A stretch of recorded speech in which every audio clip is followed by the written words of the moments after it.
Herkese merhaba arkadaşlar, ben Serkan. Bugün sizlere yapımı en kolay ve en lezzetli yaprak sarması, zeytinyağlı yaprak sarması tarifini vereceğim. Bu tarifi ilk anneme anlattım, pişirdim ve tattırdım. Oturdu ağladı. Ben dedi bunu daha önce niye düşünemedim dedi. Üzülme anne, bundan sonra birlikte yaparız ama dedim. Bakın bir de lezzetine de bakalım. Gerçekten yapımı çok pratik ve çok kolay.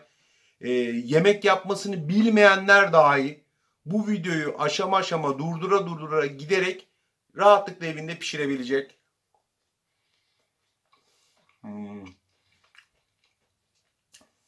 Efsane olmuş. Videoyu beğenmeyi, yorum yazmayı ve yukarıdan takip etmeyi de unutmayın. Hadi başlayalım. Evet arkadaşlar, yapraklarımı önce yıkadım. Yıkadıktan sonra böyle tencereme aldım.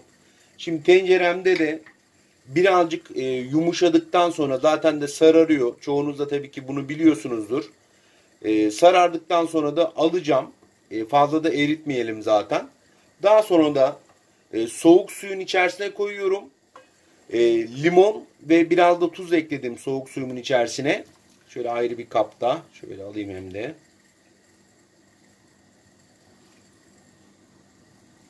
Şu son kalanı da alayım.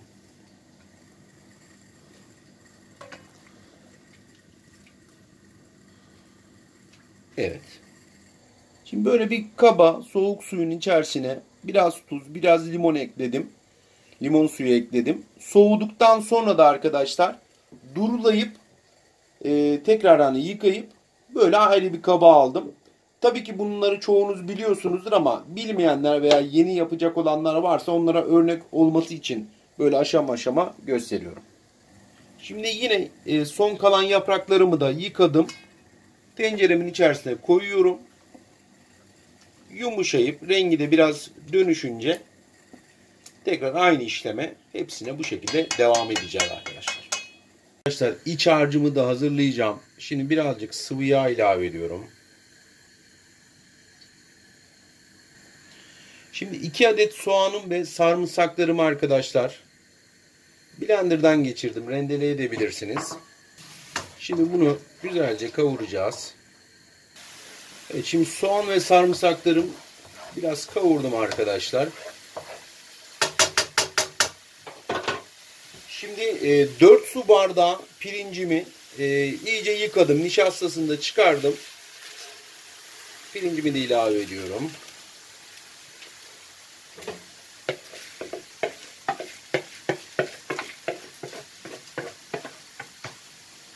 Daha az yapacaksanız bunun yarı malzemesini de tabii ki kullanabilirsiniz. Şimdi pirincimi de ben kavuracağım. Şimdi benim 4 su bardağı pirinç koyma sebebim arkadaşlar 750 gram yaprak saracağımız için.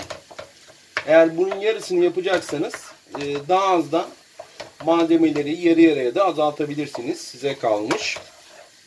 Şimdi pirinçlerimizin kavrulmasını bekleyeceğiz. Şimdi pirinçlerimi kavurdum arkadaşlar. 3 adet domatesimi de rondodan geçirmiştim. Onu da ilave ediyorum. Bunu da karıştıralım.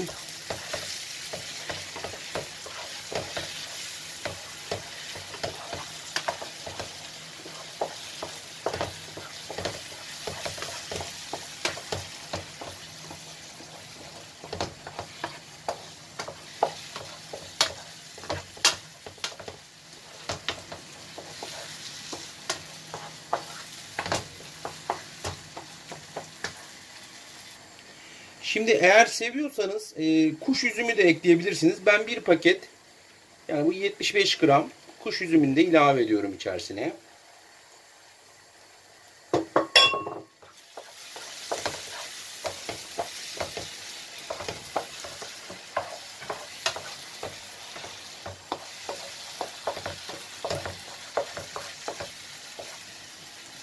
Şimdi baharatları da ilave ediyorum arkadaşlar. 6 çay kaşığı şeker ya da küp şeker de koyabilirsiniz. 1 çay kaşığı karabiber, 1 tatlı kaşığı da tuz ilave ediyorum. Karıştırıyorum yine güzelce. 1 tatlı kaşığı da pul biber ilave ediyorum.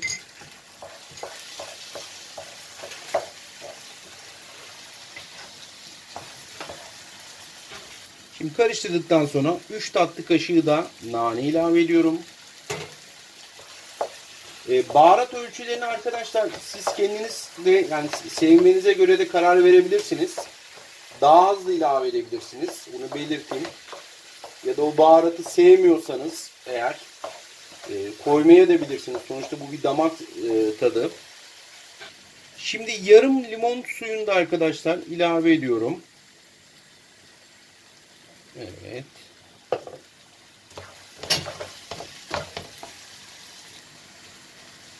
Şimdi arkadaşlar malzemelerimi ilave ettim. Şimdi 2 su bardağı da sıcak su ilave ediyorum. Daha sonra da altını kısacağım. Çekmesini bekleyeceğim. İkinci su bardağını da ilave ediyorum. Şimdi ocağımın altında kıstım. Karıştırayım. Şimdi arkadaşlar ocağımın altında kıstım. Kapağımı da kapatıyorum. Biraz pişmesini bekleyeceğim ki pirinçler çok diri kalsın da istemiyoruz. Arkadaşlar yarım çay kaşığı da kimyon ilave ediyorum. Eğer kimyonu seviyorsanız böyle farklı bir lezzet tat versin derseniz böyle benim gibi de ilave edebilirsiniz.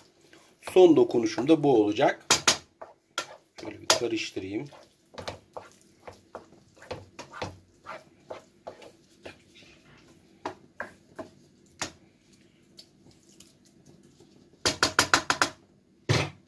Kapağımı kapatıyorum. Şimdi yine pişmesini bekliyorum. Şimdi yapraklarımı masama da aldım. Biraz sarmaya da başladım. Şimdi birkaç tane de örnek yapacağım.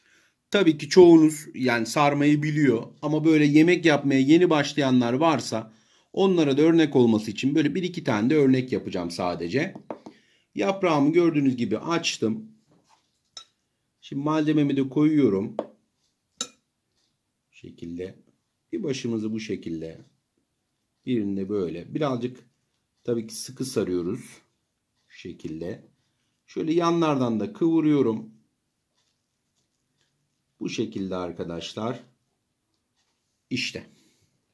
Gördüğünüz gibi Serkan Şef'ten yeni başlayanlara ya da böyle öğrenci kardeşlerimiz olur. Böyle evde canı zeytinyağlı yaprak sarma ister.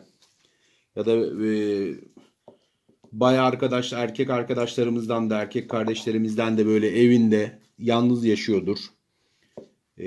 Canı zeytinyağlı sarma ister. Yapacak kimse yoktur. Ona böyle bir örnek olur. Gördüğünüz gibi yaprağımızı açtım. İçerisine malzememi koydum. Şöyle yapraklarım iki başında koyduktan sonra sıkı bir şekilde birazcık çok hafif böyle bastırarak yanlardan da böyle sigara böreği gibi de yanlardan da katlayarak sardım. Bu kadar arkadaşlar. Bakın tencerem de burada. Şöyle diziyorum. Bakın yaptığım örnek de burada. Hepsini böyle şimdi bitireceğim. Arkadaşlar zeytinyağlı yaprak sarmamızı pişirme sırasına geldi sıra. Şimdi birazcık zeytinyağı şöyle dökeceğim üzerine. Şöyle bir gezdiriyorum.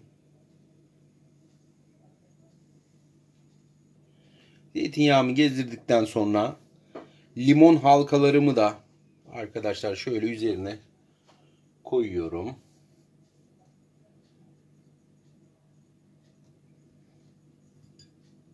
Şöyle. 6 tane de küp şekerim var. Yani toz şeker de koyabilirsiniz. Size kalmış. Bunları da koyuyorum. Şimdi arkadaşlar sıcak suyumu da üstüne aşana kadar ilave edeceğim. Bismillahirrahmanirrahim.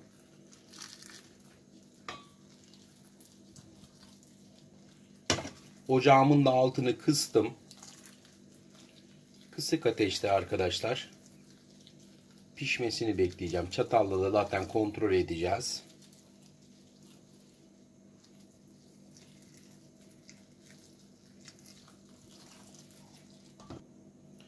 Evet, sıcak suyumu da ilave ettim. Ocağımın da altını kıstım arkadaşlar. Şimdi arkadaşlar tabağımı da şöyle geniş bir tabağımı da koydum. Kapağımı da kapattım. Artık pişme aşamasına geldi. 15-20 dakikada hazır olur diye düşünüyorum. Kısık ateşte pişiriyorum.